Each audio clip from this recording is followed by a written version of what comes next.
All right. Good morning, everyone. Welcome. It's nice to see you all here with us. There are a few more who are actually here at 9 a.m. It was misadvertised at 9 in some places. Baruch. We have people tuning in from all over the world right now. We have some Canada, some America, some Eretz Israel. So, Baruch Hashem for that, that we can all be here together. So, what I'm going to ask is that as we are going through this, we kind of go through it first. If you want to take some notes, anything along those lines, feel free to do so. And then towards the end and even beyond, I'm really going to try to fit this all into a half hour. So I'm going to ask that you not ask questions in the middle, that we wait till the end, at which point feel free to ask whatever you want, get any points of clarification for yourselves. If there's any specific things that I do address or don't address that you want to really try to connect with, please feel free to ask at that point. So, to start off, I want to dedicate this shiur, this class, for the refuah shlema of anybody who may be suffering from COVID-19, whether they're sick from it, whether they are they have it and it's minor at this point. Everyone should have really a refuah shlema min hashamayim, refuah nefesh, refuah guf, a healing of the body, healing of the soul, and it should be speedy and immediate, and everyone should be well and healthy. Also, I want to dedicate this li'ilui nishmat, for the elevation of the neshamot, for anyone who, God forbid, has already passed away from this horrible virus. And the reason I want to start it off like that is because part of the reason for doing this class is because I know myself, I would normally be much further ahead in Pesach cleaning than I am right now. But because I'm worried about something that's microscopic that I can't see, I haven't had the time to really focus on the ideas of Chametz and cleaning my house. My mind's been elsewhere. I can imagine other people have a similar kind of feeling. So I decided, you know what, let's just do this. Because for me, once this is done, my plan is from 10:30 to 12:30, clean my house. So that's why I need to do a thing about how to clean your house in 2 hours or less, because I need to do the same. Okay, so here's a disclaimer before we get started. This is not a comprehensive class about the laws of Pesach. It is at best what's called a Rashi Prakim, chapter headings. It's a brief primer into some underlying concepts of Kashrut, the laws of keeping kosher, and also how those apply to the laws of Pesach.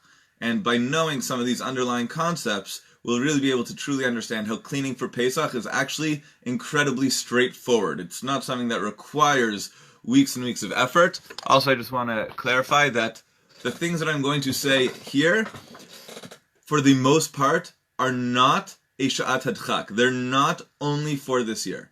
The things that I'm going to teach now are halacha. These are Jewish law. This is the way it's meant to be. You can use the things that I'm saying now every year. Without question, every year what I'm about to say applies. Okay, now, also, I want to say, if you have your own traditions, a way that you've always done it, and I'm going to say things that maybe contravene those, this is not meant to override any of those traditions. Our family traditions are very important. The traditional way that we have done things is very important. I'm not trying to take away from any of that. However, I also want to say that this year, here's where I'm going to say it's a sha'at hadchak, it's this year. This year we're in a situation where we maybe don't have that time, where we don't have that ability to focus on the cleaning in the general way that we do it. So out of a sense of halachic necessity, to make sure that we're clean for Pesach and that everything is following all the laws as necessary, I'm also going to say that if there's a traditional stringency that you may have taken on or that you have as a family heritage, don't worry about doing away with that right now. Okay. Also, another disclaimer, I am not going through all the detailed sources and the full halachic logic for many of the approaches to cleaning that I'm going to say. I'm going to ask you to trust me. that I have gone through this, that I have studied it, that with my own rabbis I've learned these things. And with that, I'm actually going to give a shout out to not only my own yeshiva and Yeshivat Miftar in Israel, in Efrat with Rabbi Shuki Reich under the guidance of Rabbi Shlomo Riskin. Also to this book right here, The Laws of Pesach by Rabbi Elyazar Melamed. He has a series called the Pninei Halacha. He's got, this book actually is available online in English, so you can just search Rabbi Elyazar Melamed and you can find the full text there. Also two other rabbis. One is Rabbi Ariel Bart Sadok. He runs an online yeshiva called KosherTorah.com. I highly recommend his teachings. A lot of deep, mystical, meditative stuff there, but also very rational, grounded, down to earth. And also, very important to note, Rabbi Yonatan Halevi. He has a school in San Diego called the Shiviti. It's actually a Beit Midrash, a study hall, but a synagogue also called the Shiviti Beit Midrash. And he runs an online Pesach forum. It is on Facebook. I highly recommend looking it up. They have many, many individual products there which may not have actual Pesach certification, but which are, according to all opinions, kosher for Pesach. And he differentiates when something is for Ashkenazi people, something is according to Sephardim, something is for in between, some Ashkenazim who will eat kitniot to a certain extent. There's a lot of variation. Highly recommend him as a resource as well. Okay. Also, want to quickly say that on the Beth Emeth website, www.bebybebby.org, there is a link to our annual Passover guide, which gives more complete instructions for koshering pots, pans, dishes, utensils, and appliances. It's short, it's worth the read-through, and also to say I and every other rabbi is always here to answer any questions you have beyond this quick forum here. So, with that introduction, I think we're ready to proceed. Okay, so we have about 24 minutes left to cover everything you need to know about how to clean for Pesach in 2 hours. Okay, first thing. What is chametz? What actually constitutes the bread which is prohibited? There are 5 grains: wheat, barley, rye, oats, and spelt. Okay?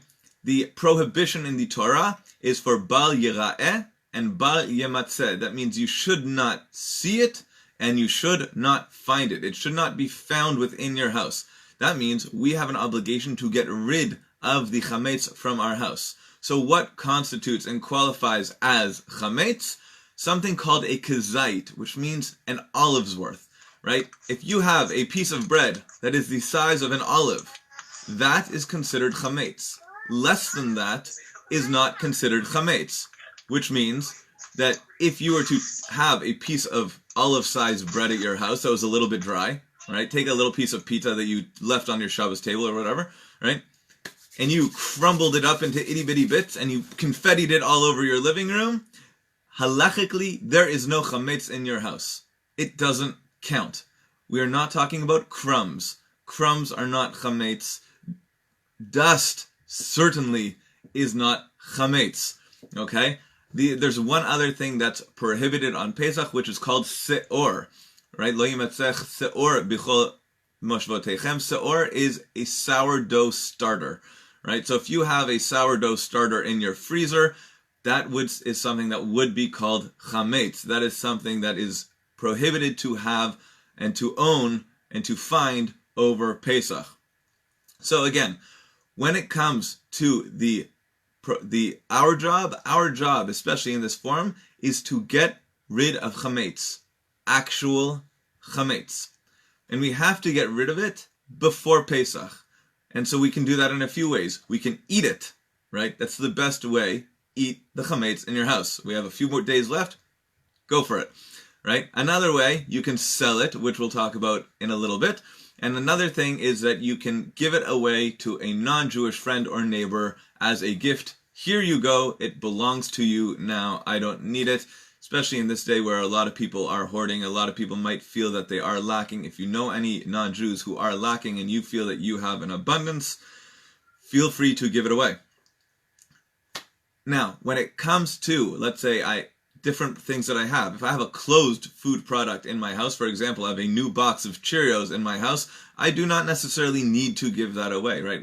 In a case of abundance where I can give it away, fine, but I don't need to give it away. I can put it aside. I can put it in its own location. We'll get to this the selling in a second, but I can put it away. Just put it aside. I don't need to worry about it anymore, right? Put it, whether it's in a room downstairs in my basement, in a corner, in a cupboard, somewhere where it's going to be out of the way and I won't have to find it or see it over the holiday.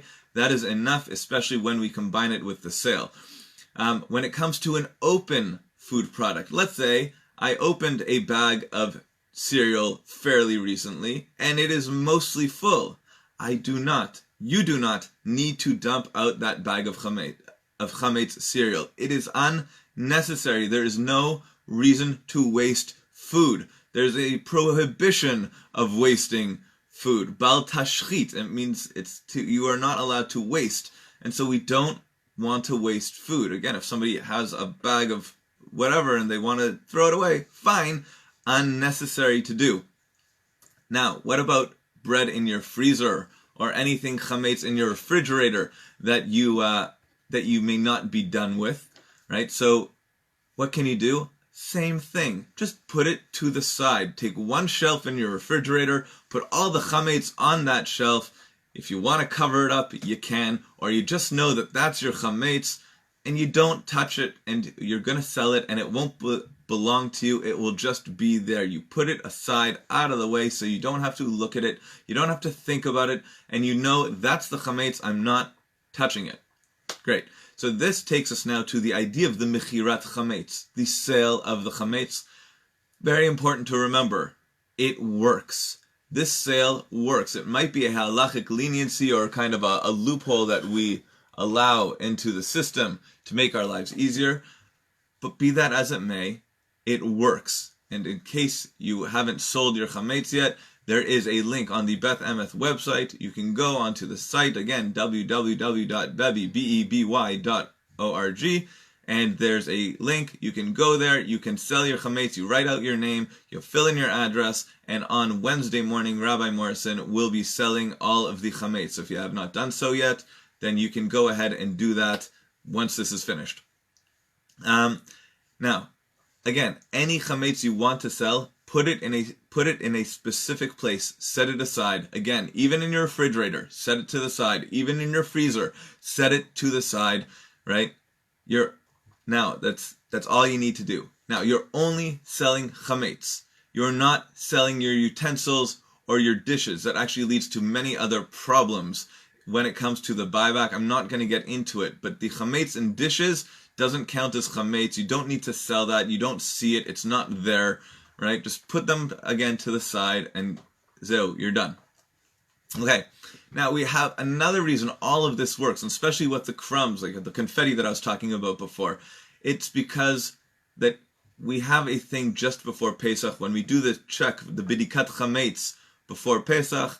And when we do the burning of chametz or the biur chametz, this year we're not doing a public one. So if you want to burn some things in like an old grill or if you have an outdoor fire pit, you can do that. Or you can just really crumble up your chametz and throw it down the toilet. Something like that that's going to destroy it. Even just wrap it up and throw it in the trash is also fine.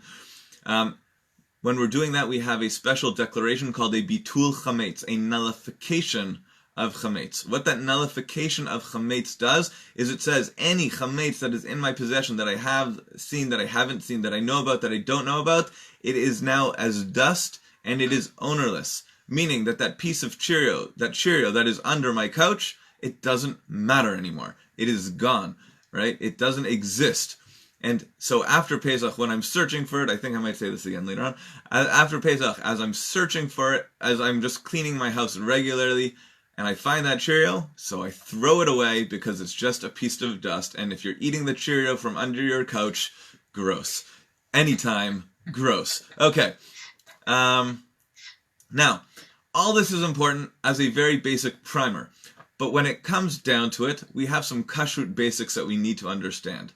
And these Kashrut basics will really help us understand why this all works and why we can actually clean on this particular level. So the first thing is we have to understand that all kosher laws, especially when it comes to the laws of meat and dairy, has to do with a mixture of taste. It is the taste of meat and dairy as it combines that we're not supposed to partake of, right? So that the idea of, right, a cheeseburger, for example, you're going to taste that cheese and you're going to taste that meat. It is not okay. Now, the way taste is transferred between foods and pots and pans or dishes is by heat. It's by a measure of heat called yad soletet, which means that your hand will pull away, right? So if something is hot and you touch it and you, ow, right? That's called the yad soletet. Rabbi Moshe Feinstein tried to categorize this, and he said it's at 45 degrees Celsius is the time when most people will do that, but that's just an arbitrary number, really. It's not that. It's when things are really hot that you would burn yourself on it, that's yad soletet. If things aren't that hot, if things are lukewarm, tepid, whatever you want to call it, if things are slightly warm, taste will not transfer. In that situation, a rinse off is good enough. So if I have a meat pan and I pour cold milk into it, I can just pour out that cold milk and rinse it out nicely, and nothing has happened. My pots and pans are totally kosher. If there is no heat, there is no transfer of taste. Another thing important to know when it comes to the transfer of taste is there is something called ta'am lifgam, which means blemished, or blemished taste, where the taste doesn't actually constitute taste anymore. So one of these things is called ben yomo, which means within 24 hours or of the same day. What that ben yomo category means is if I cook something meat in my meat pan, if I cook something 10 hours later, that is dairy in that meat pan, the idea is that the meat flavor will transfer to the dairy that I'm cooking, and so the mixture becomes not kosher. It becomes a mixture of the meat taste together with the meat taste. However, after 24 hours of non-use, that taste goes away. The taste will not remain anymore.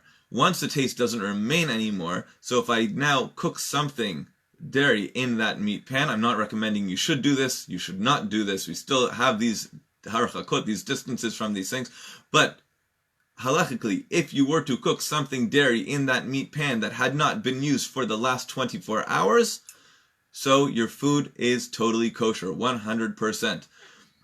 Another thing that causes ta'am lifgam, another thing that blemishes taste, it's this amazing ingredient that we use on all of our pots and pans, all of the time. It is called soap.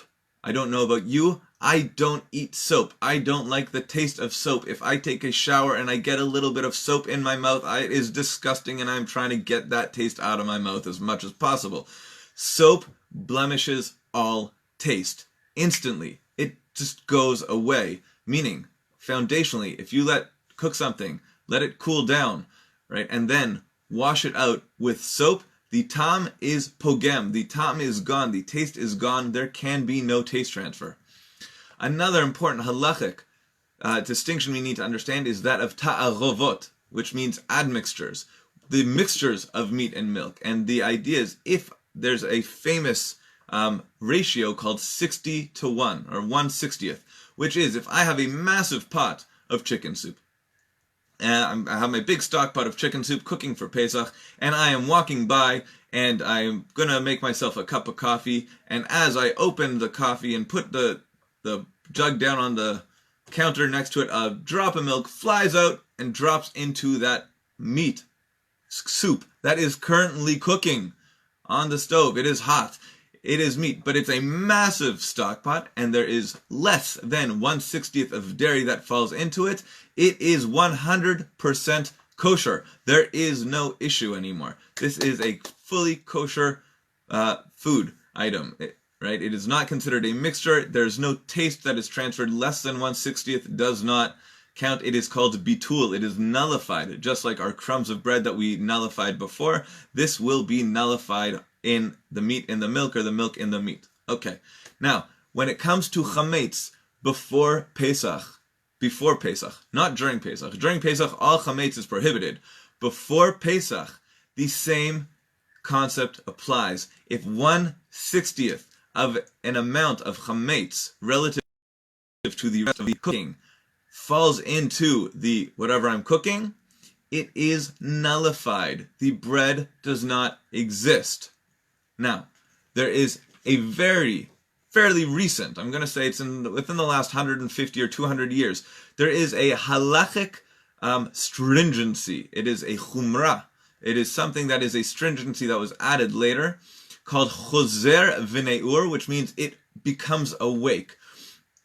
That according to only Ashkenazim, only Eastern European Jewry, they said that 1/60th of bread that was nullified before Passover, on Passover, will awaken, and it becomes fully chametz, and it fully makes everything that you had chametz. It is a chumrah, meaning it is a stringency. So even though most years we might want to say this is something that I want to follow, this year especially, where we are really trying to do our best to make Judaism livable and fun and easy and realistic, don't worry about it. It's fine.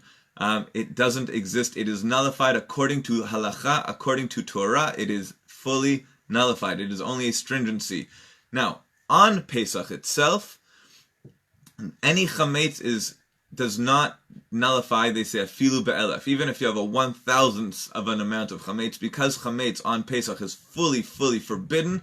Any chametz that falls into the mixture on Pesach does render something not kosher for Pesach, does render it chametz, and it would need to be disposed of. So that's why we have to get rid of our chametz now, and that's why this afternoon we're all going to clean up our houses in 2 hours and be done with Gamarnu. Okay. One more halachic concept, and I'm behind in my time, but it should be okay, is kibol-o kach polto, which means the way a taste is absorbed, that is the way that it is removed. I'm actually just going to mute. I'm hearing some talking in the background, so I'm going to mute all the participants here. Okay. Good. So that means that if something was cooked in a boiling pot of water, that means bread was cooked in a boiling pot of water, that means to remove the bread from that boiling pot of water, you need to boil that pot. You need to boil that same pot of water, right? If it's a chametz pot, so you would need to boil the whole pot in boiling hot water, the same way that the taste of the bread was absorbed, so too the taste will be expunged. This is true for stainless steel pots, cutlery, strainers. Now, oftentimes people have gone to these big communal gatherings where they have the biggest pots you've ever seen, and they'll dunk all of their big pots and pans. I heard a beautiful psak halacha, a beautiful approach to this by Rabbi Yonatan Halevi, and he says it in the name of his Rabbi Yaakov Peretz, who is a massive scholar in the old city of Jerusalem. He is the Rosh Yeshiva of a yeshiva called Ben Porat Yosef. It is in the old city, overlooking the temple, or the Temple Mount. And he says that, especially in this situation, turn your dishwasher on to high heat. That counts, because we all know when we take a stainless steel pot and pan out of our dishwasher, immediately when the cycle is finished, it is hot. Right? We can feel that heat, meaning that it would have been enough to expunge the taste. So this year specifically, you can do that. That is true for stainless steel pots and pans. It is true for your cutlery. It is true for your strainers. Put it in your dishwasher on the hottest, longest cycle, and you are done. Now, there's another way of cooking, which is by fire or dry heat. Now we're talking about things that you put in your oven. It's called libun. Right? Now, this is the way that we're going to talk about cleaning your oven. This is the same thing when it comes to frying pans, for example, where it's more of a dry heat. It's not boiling water, but it's on the base of the frying pan. Just want to give one thing. Teflon cannot be koshered for Pesach. I know we all love our Teflon pots and pans. They cannot be koshered for Pesach. So, unfortunately, you have to put that away. A stainless steel one works. If you have stainless steel, fantastic. Okay. Treated stainless steel probably does work, but Teflon does not. Okay, so it requires dry heat, requires libun. This is often done in these big communal things. They take a blowtorch to these pots and pans until they become very hot. You don't need to do that. Turn on your oven onto the highest setting, like 500 degrees or whatever it is. Throw these pots and pans that have obtained taste in dry heat into your oven, 20 minutes, to the point where when you would reach out and take it out, you would totally burn your hand. That is enough. It is now 100% kosher for Pesach. Good. So now we have some, that's kol bo'o kach poto. The way a taste is absorbed, that is the way it is expunged. Now that we have this Kashrut primer, I'm going to go into actual cleaning of things.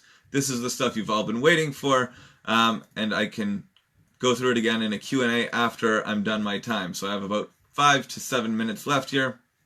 Here we go. So first thing, we all clean regularly, I hope, right? Yes, on Friday, I cleaned for Shabbat. That meant I swept up and I wiped down my countertops and everything like that. That is most of the job. If you clean your house, clean your house. So, you're done. It's clean. Most things, right? Now, again, for all things, stainless steel, pots, pans, again, sorry, Teflon, oven, dishwasher, a very important thing. Remember we talked about the idea of ta'am leaf gum, right? The blemish taste. Wait 24 hours. Don't use your dishwasher for 24 hours. Don't use your oven for 24 hours. Don't use any pots and pans and things like that you want to kosher for 24 hours. Just put them aside. Don't use them for a day. And then the taste is gone. That is the first thing. It will not have any semblance of any chametz taste, right? That is the first thing. That makes it not ben yomo. It is no longer ben yomo. It has not longer been used. It no longer has taste, and so you can use it. Okay, so now let's talk about your oven, because the oven is the biggest thing for all of us. After that 24 hours, if you have a self-clean, run your self-clean and you are done. That's it. If you don't have a self-clean option, take some oven spray, spray it around, wipe it down. It does not need to be sparkling. It does not need to look new. Just clean it, right? And then run the oven on high heat for 2 to 3 hours until the whole inside of the oven would be as hot as it would get when you're baking or cooking anything, and you are done, right? So I said this is 2 hours or less. So turn on your oven for 2 hours. Fine. Stovetop. Clean off your stovetop. That's it. Just with a regular cleaner. Clean off your stovetop. Soap is fine. Once you do that, turn on the burners on high for about 20 minutes, and any taste that was there, the burner will get hot. It will be done. This is the same thing is true with a glass stovetop. Some people like to say that glass stovetops are harder to kosher. It is not true. Glass, according to most opinions, even in Halacha, glass, according to most opinions, does not absorb any taste. Not between meat and milk. You can use the same piece of glass for either. Again, a modern chumrah, a modern stringency has been to have separate glass dishes for different things. It is unnecessary. Glass does not absorb taste. And so, therefore, the same is true with a glass stovetop. Wipe it down. You're done. Okay, refrigerator. Your refrigerator is always cold, which means it never has absorbed any taste of anything ever. It is cold. That is its job. If it is not cold, it's not a refrigerator. So, take your refrigerator, if you want to clean it out, it's a nice idea. It's a good thing to do once a year, to clean out your refrigerator. But it is not necessary. Your refrigerator is not chametz on any level, right? If there are crumbs of bread, fine, clean those up. But again, crumbs that don't constitute a significant amount are not chametz. They are dust. So don't worry about it. It is very basic. It is very straightforward. Your refrigerator is fine. Also, don't put anything on the tops of the shelves of your refrigerator. It actually ruins the cooling mechanism. Okay, I don't really know the science behind that, but I know it's true. Okay, countertops. Here's a great thing. Take some soap, spray it, right? Spray it down with any counter cleaner you have, wipe it off, you're done. That's it. You don't need to pour boiling water. You don't need to cover. You don't need to do any of that stuff. It is 100% kosher for Pesach just by being cleaned off. Make sure if there's like gunk on it, fine. Get rid of the gunk. Get rid of the gunk, and that's all. But other than that, clean is good.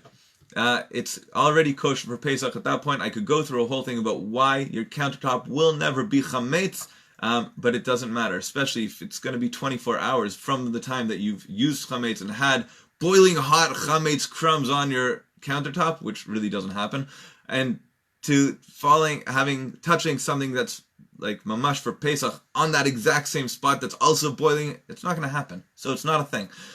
So don't worry about it. Clean it off. The time will be pogam, and you're fine. Shelves. You have shelves that you need to take food off of to put your Pesach stuff into. just wipe them off. If there's crumbs, right? If there's crumbs on those shelves, wipe off those shelves, and you are done. It is clean. You don't need to line your shelf paper. You don't need to do anything else. Take your bread stuff off, wipe off the shelf. It should take you 2 minutes. Put the Pesach stuff up, and you are good. Let's see. Microwave. Wipe it out. It is finished. Your microwave also, if you put something in your microwave for 35 minutes, boiling hot bread on a plate in your microwave for 35 minutes, and then turn it off, and you touch the wall, it is cool. Because that's how microwave works. Which means that it never, ever absorbs taste. It doesn't work. If you want to go into this famous stringency and say, well, the steam from the things that I've cooked in my microwave, the chametz that I've put in my microwave, has maybe permeated the walls. So fine. So there's this famous idea. You take a glass of water and you boil that water to the point where it steams up the whole inside of the microwave. So fine, you can do that. But it's totally unnecessary. Wipe out your microwave. Just make sure it's clean and you are done.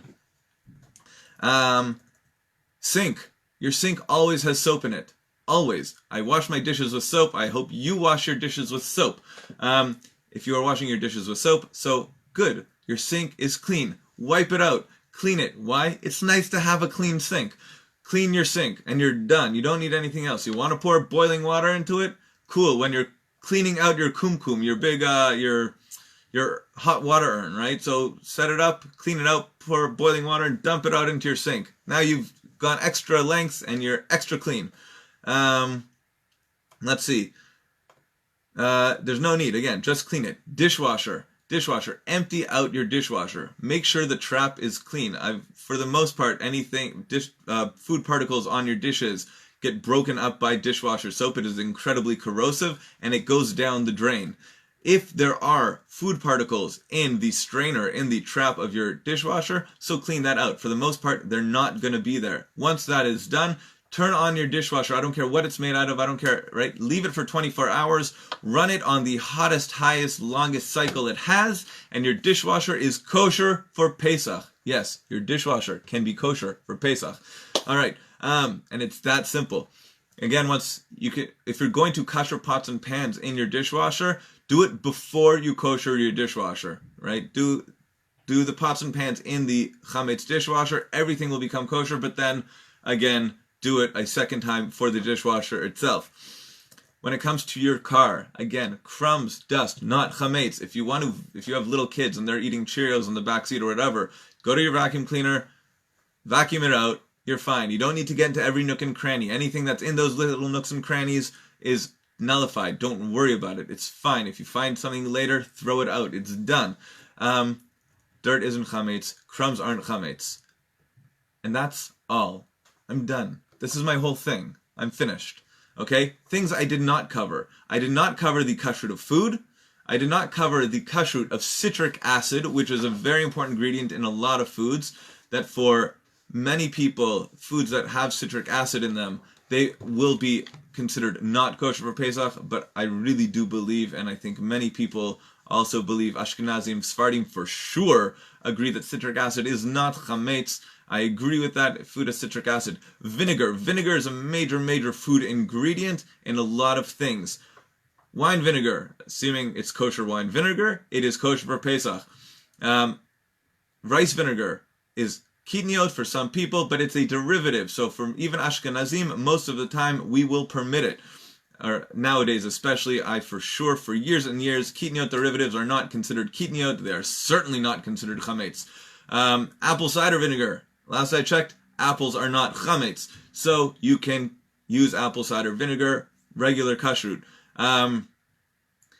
The only thing is, if it just says white vinegar, you need to clarify the source. There are some things that we know the source, some things that we don't. So anything that just says white vinegar, you can't necessarily use until you know the source, because often vinegar is a wheat extract, and so it's like a wheat vinegar. So we can't utilize that on Pesach. I'm not really going to go into a deep conversation about kitniot, but I will say that kitniot, I personally still stay away from them. However, kitniot derivatives, something that's not the kitniot. So a soybean might be kitniot. Soy milk is not kitniot anymore. It is finished, right? Peanuts may be kitniot. They're not, but they may be. And even if they are, so Peanut butter is no longer kitniot. Anything that is a derivative, anything that sesame seeds might be considered kitniot. Sesame oil is not kitniot. These are very important distinctions to be made. If you have any questions about these, please do not hesitate to ask. I'm happy to discuss any of that. I'm going to stop this and now, and we'll just open it up for a Q&A. On the Zoom, on Facebook Live. If you just want to post it as a comment, post your questions as a comment, I'll be happy to answer them. You can send me a message personally, you can send me an email, give me a call. I'm happy to answer any questions possible. Thank you all for joining us. Again, go to the Beth Emeth website. You can find this Pesach Kashrut guide. It will be helpful and assist you in all this. You can sell your chametz there if you have any questions. I'm here for you.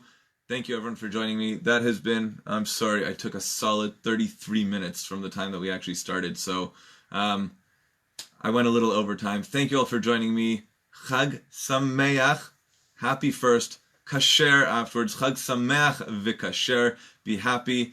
Have a happy kosher Passover. If there's anything I can do for you, please let me know. Stay well, be well, stay healthy, everybody. And yes, I'm going to unmute right now anyone who has any Q&A on the Zoom. So I'm going to move my Zoom screen over here. Yeah, if you were wondering why I kept looking to the side, it's because all your faces were on a second screen. So I had my notes in front of me. Okay, cool. So if anyone has any questions, please feel free. Marika, I saw your hand was up for a little bit there. Hold on, you're still muted. Let me unmute you. All right. Started at 10. Question about a quartz countertop. I moved into a new location 6 months ago, and my countertop is quartz. How do I kosher it? Okay, so as I said, it doesn't matter what your countertop is made out of. Clean it. That's all.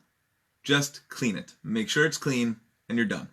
You don't need to do anything more. You don't need to pour boiling water. You don't need to cover it. You just need to clean it. If your countertop is clean, it is kosher for Pesach. You're welcome. Yeah. 1 second, let me unmute you. Okay.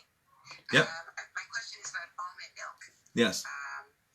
Does it have to be labeled kosher for Pesach? No. Almond milk does not need to be labeled kosher for Pesach. It depends on which brand. The Kirkland brand is good for everybody. There is the, I think, Almond Breeze brand has a, is it a corn something in it? Like a corn seed oil, something like that. Again, that's a kitniot derivative.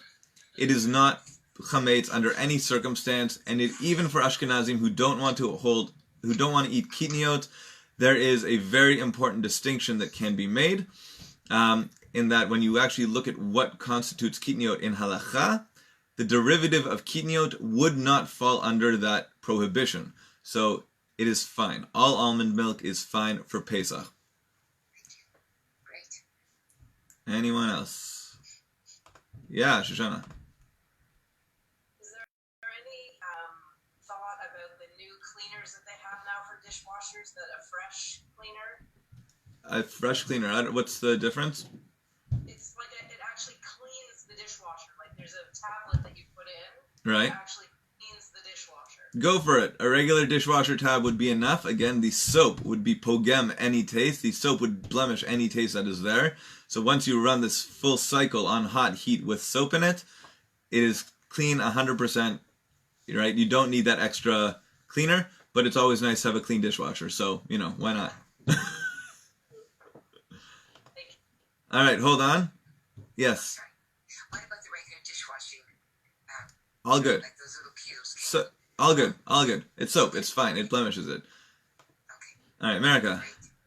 I have some frozen steaks from all year round kosher. Are they kosher for Pesach? They are totally kosher for Pesach. Steak is steak. Meat is meat.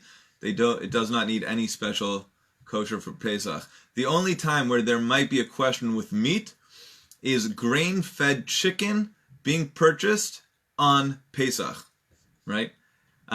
Generally speaking, it's not really a problem because when you're buying it meat. So the question is, are you allowed to benefit from the grain that fed that chicken in advance? So some people will say no, but really once it's been absorbed into the animal, it is not that, right? We've all been sustaining ourselves with bread and we'll be doing that until probably first thing Wednesday morning when we have our last bowl of cereal before the whole prohibition comes into effect. And I'm not kosher for Pesach, right? I wouldn't eat meat, but that's besides the point. But that's the whole. It doesn't matter. The only question might be grain-fed stuff. If you want to be a little stringent, if you have grain-fed chicken, use it before Pesach as the flavor for your chicken soup, right? Like make a big pot of chicken soup and use the grain-fed chicken as the flavoring for that, and it's fine. But really, there's no issue. All meat is 100% kosher for Pesach. You do not need anything. Plastic dishes are kosher for Pesach, right? All of these things that aren't really food are kosher for Pesach. Again, cleaning vinegar might be an issue, but anything that's not edible is not an issue at all, right? Plates are not, you can find kosher for Pesach plates. You can find kosher for Pesach plastic plates. You can find kosher for Pesach water. Really, the case of water I just bought from Costco the other day has an OUP. It is kosher for Pesach water. Why? Because people are ridiculous. You don't need kosher for Pesach plastic wrap. You don't need kosher for Pesach tinfoil. You don't need kosher for Pesach anything that's not food. The only thing that requires kashrut for Pesach is any food that may have something granular in it. Yeah. I read that ground meat is the exception. It's not an exception. Ground meat is fine.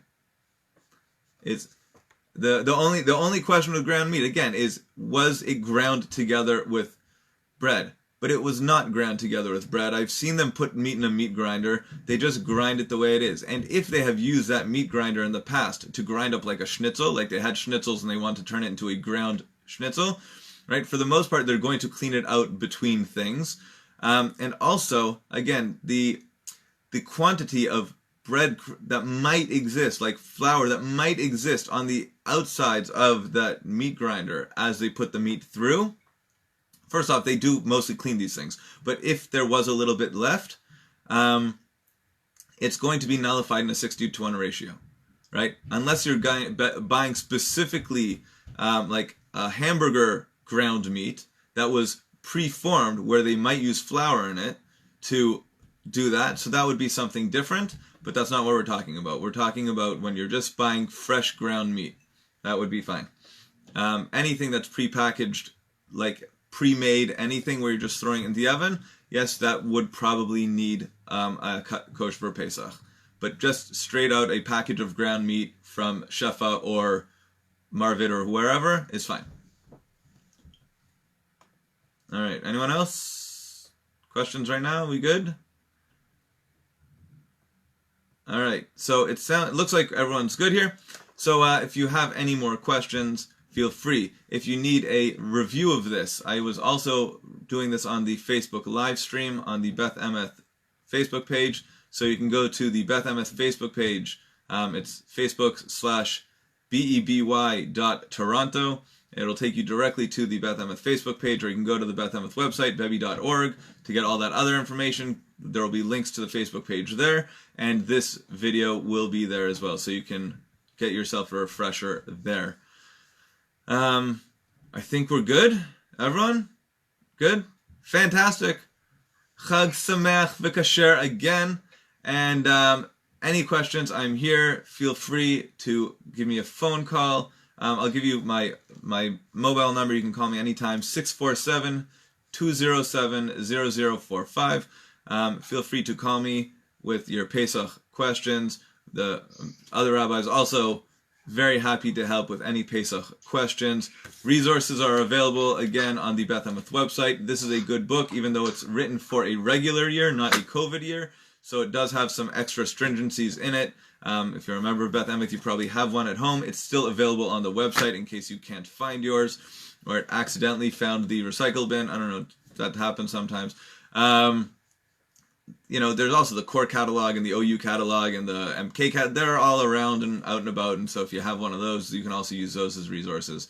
But really, this is not supposed to be a stressful situation. This is supposed to be something that's actually straightforward, something that is actually easy to do. We can do it in a couple of hours if you organize your cleaning properly. This thing needs to happen, right? Again, the main thing is that things shouldn't have been used for 24 hours. The nice thing about this being a new week, a Sunday, is that probably you were not using your stove or your oven or your pot or your pans or anything like that over Shabbat, which means that everything is now all set to be kashered and cleaned for Pesach, and you can do it very quickly. Couple hours, you should be done. I'm going to go and do the same thing for myself now. Anyway, again, Shavua Tov, everybody, and Chag Sameach v'Kasher. Stay healthy. Bye-bye.